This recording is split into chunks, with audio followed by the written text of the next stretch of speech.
जय श्री राम। शंखनाद में आपका स्वागत है।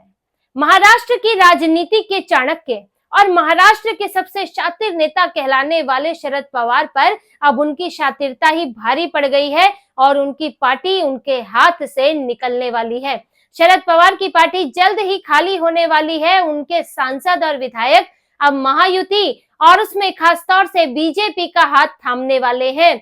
उनके विधायक सांसदों ने अब संपर्क करना शुरू कर दिया है। बीजेपी के विधायक प्रवीण दरकरे ने एक बड़ा दावा किया है।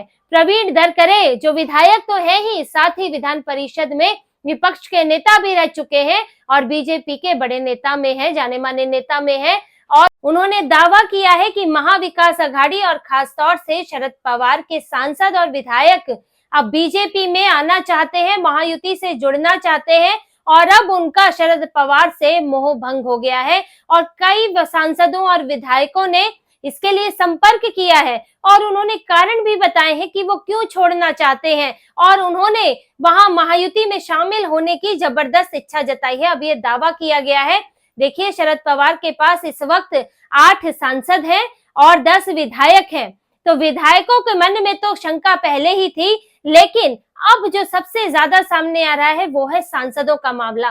सबसे ज्यादा सांसदों ने भाजपा से संपर्क किया है क्योंकि भाजपा केंद्र में भी है, भाजपा राज्य में भी है और ऐसे में उनके सांसद जो कारण बता रहे हैं, उनका कहना है कि हम अपने क्षेत्र का विकास चाहते हैं और हम सरकार से उलझकर नहीं रहना चाहते। जैसा कि अभी अघाड़ी में हाल चल रहा है कि पहले दिन से सरकार से लड़ाई, तू मैं दो हाथ की तैयारी है। आपने पहले दिन शपथ नहीं ली और नाटक किया और अगले दिन जाके फिर शपथ ले ली।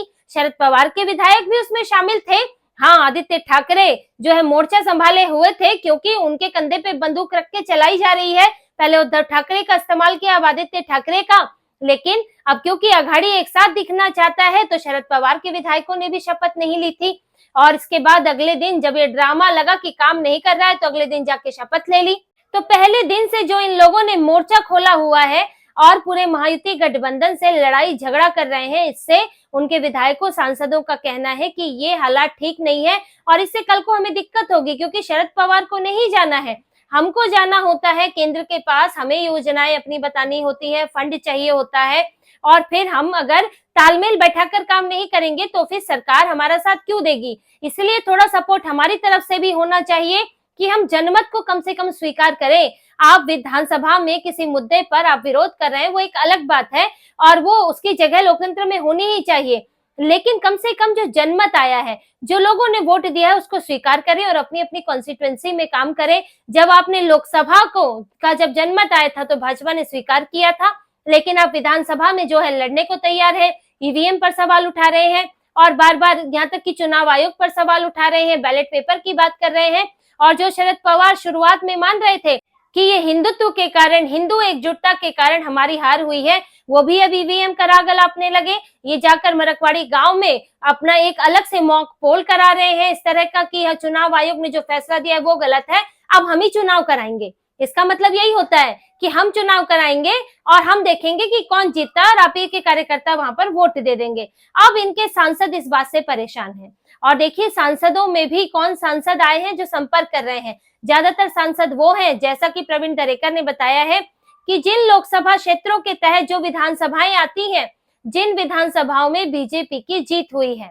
अगर कोई लोकसभा क्षेत्र है वहां शरद पवार के सांसद जीते हैं, लेकिन अब उस लोकसभा क्षेत्र के अंतर्गत आने वाली विधानसभाओं में बीजेपी ने, महायुति के एकनाथ शिंदे ने या अजीत पवार ने जीत हासिल की है, तो वो वहां के अब सांसद जो है वो महायुति में आने का मन बना रहे हैं। उनको अपना राजनीतिक भविष्य भी खतरे में लग रहा है। साथ ही उन्हें नहीं लगता है कि इस तरह से लड़ाई करके वो अपना काम सांसद के तौर पर अपना कोई काम कर पाएंगे, क्योंकि सांसद निधि और दूसरे तरह के कामों के लिए आपको केंद्र के पास जाना ही पड़ेगा और यहाँ से आपको राज्य सरकार के पास जाना पड़ेगा। इसलिए अब उनके सांसद अपने भविष्य को भी देखते हुए महायुति का साथ अपनाना चाहते हैं और शरद पवार जो अभी तक तोड़ फोड़ ही करते रहते थे, अपनी तो उनकी स्थिति कभी भी बहुत अच्छी नहीं रही। जहां कांग्रेस से अलग हुए तो कभी अकेले सत्ता में नहीं आए, लेकिन दूसरों में तोड़फोड़ मचाकर वो अपना काम चलाते रहे। पहले बाला साहेब ठाकरे को अपनी तरफ करना चाहते थे, लेकिन बाला साहेब ठाकरे वो शरद पवार की शातिरता को और इनकी धूर्तता को समझते थे। इसलिए उन्होंने तो साफ साफ कह दिया था कि मैं इस आदमी के साथ नहीं जाऊंगा, मैं इस दुष्ट आदमी के साथ नहीं जाऊंगा। यह उन्होंने अपने मुंह से ये शब्द इस्तेमाल किए थे इनके लिए, दुष्ट, शातिर, धूर्त। और वो इनके साथ नहीं गए, लेकिन उनके बेटे को अपने जाल में फंसा लिया और फिर शिवसेना को पहले भाजपा से अलग किया, गठबंधन तोड़वाया, फिर शिवसेना ही टूट गई। लेकिन जो दूसरों को तोड़ने चले थे, आज उनकी पार्टी ही टूट तो पहले ही गई है, अब खत्म होने की कगार पर है। कि आपके अगर 8 सांसद हैं, जो आप लोकसभा में खुश हो रहे थे कि हम 10 में से 8 जीत गए, परफॉर्मेंस बहुत अच्छा रहा, अब आप देख लीजिए उन सांसद में आपकी बेटी ही ना रह जाए, कहीं ऐसी स्थिति ना बन जाए, क्योंकि आपके 8 सांसदों को संभालना अब मुश्किल होने वाला है शरद पवार के लिए। और अभी तो सिर्फ सांसदों की बात आ रही है, यहाँ तो अभी विधायकों की भी बारी आएगी, क्योंकि विधायक भी इनके 10 विधायक हैं। कब तक आप उनको, क्योंकि आपके पास आप भविष्य ही नहीं है। तो शरद पवार की परेशानी तो है ही। और देखिए सांसदों का असर तो ये होने वाला है कि अगर शरद पवार के सांसद इधर शिफ्ट होते हैं तो भाजपा की गिनती में बढ़ोतरी होगी। जो इस वक्त भाजपा के 240-41 भाजपा के पास इस वक्त सांसद मौजूद हैं, अगर यहाँ से जो भी सांसद जाते हैं वो भाजपा की ताकत मजबूत ही करेंगे और लोकसभा में उसकी संख्या बढ़ेगी और साथ ही जो सहयोगी है उन पर निर्भरता घटेगी। तो शरद पवार के सांसदों का जाना उनकी पार्टी के लिए तो खतरा है ही, साथ ही यहाँ से बीजेपी को वो और मजबूत करेंगे। हालांकि अब शरद पवार के नेता भले ही कितना बचाव करें, बीजेपी की लाख आलोचना करें, लेकिन पार्टी संभालना तो मुश्किल हो रहा है। उन्हीं की नेता विद्या चौहान ने कहा है कि बीजेपी को, तो उन्होंने कहा कि बीजेपी जो है इसी तरह के अनैतिक तरीके अपनाती है, लोकतंत्र खत्म करना चाहती है, गलत तरीकों से जो है सरकार बनाना चाहती है।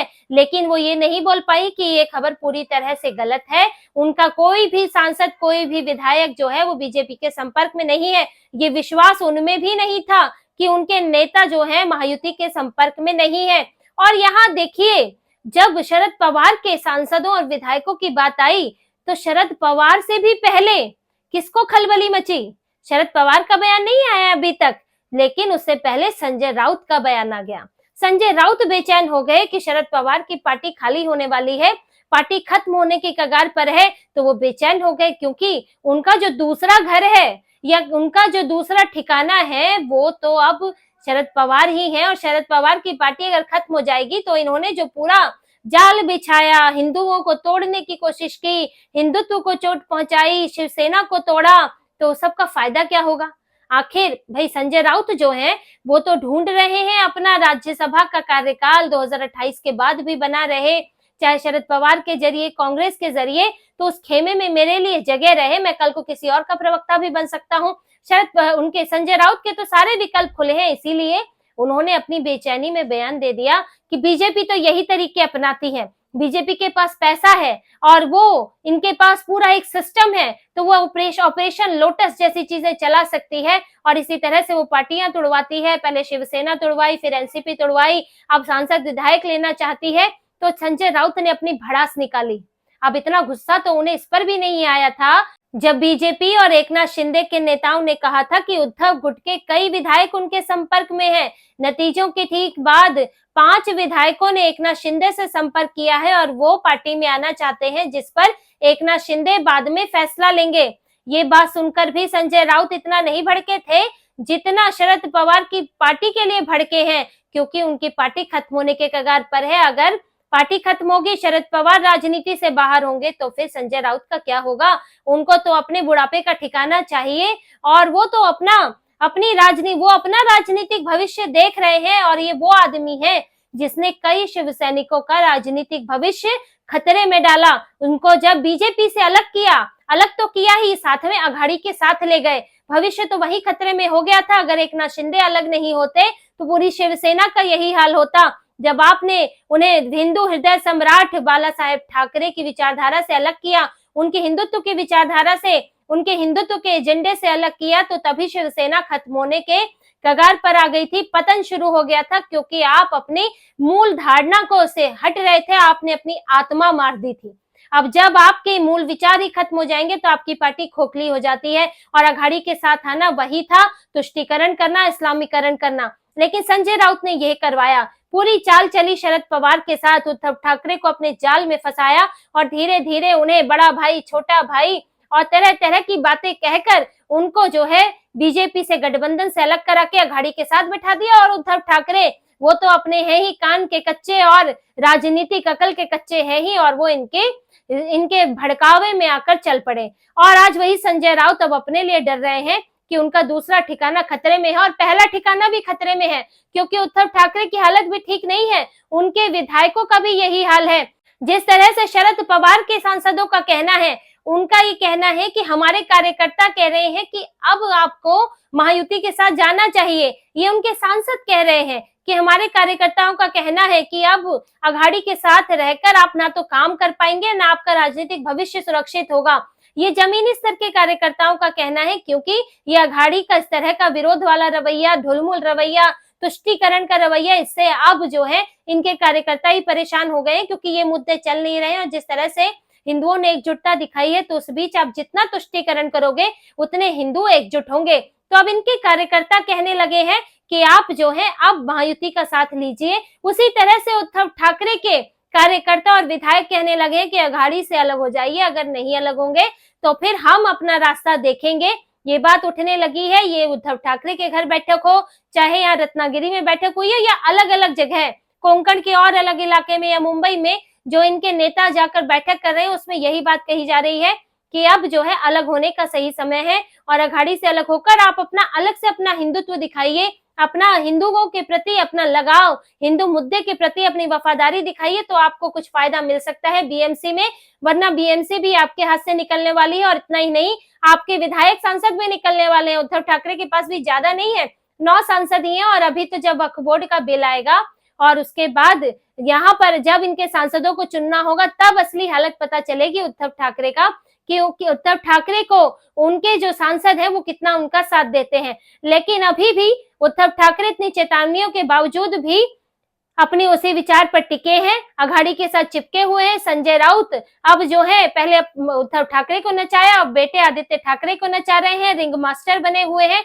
और जैसे कि शरद पवार नहीं चाहते कि अघाड़ी से शिवसेना यूबीटी अलग हो, ऐसे ही इसी में ही संजय राउत लगे हैं, और वो यूबीटी को बने रहना चाहिए, अघाड़ी के साथ मजबूत विपक्ष दिखना चाहिए, इसी में ही कहने में लगे हुए हैं। जहां एक तरफ कार्यकर्ता कह रहे हैं कि अलग होना चाहिए अघाड़ी से, वहीं संजय राउत क्या कह रहे हैं कि जो उद्धव ठाकरे हैं वो इंडी गठबंधन के नेता हो सकते हैं, वो उसका नेतृत्व कर सकते हैं। उद्धव ठाकरे को नया लालच दे रहे हैं।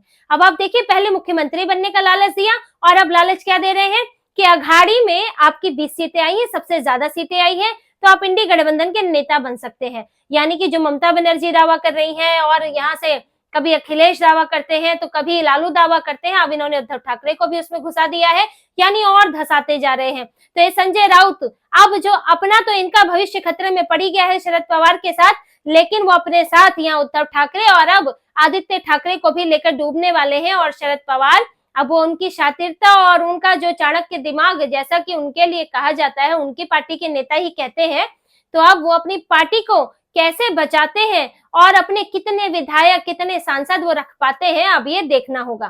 तो इसी तरह की और खबरें और विश्लेषण आपके लिए लाते रहेंगे। हमसे जुड़े रहिए, सब्सक्राइब कीजिए, कमेंट कीजिए। बहुत बहुत धन्यवाद। जय श्री राम।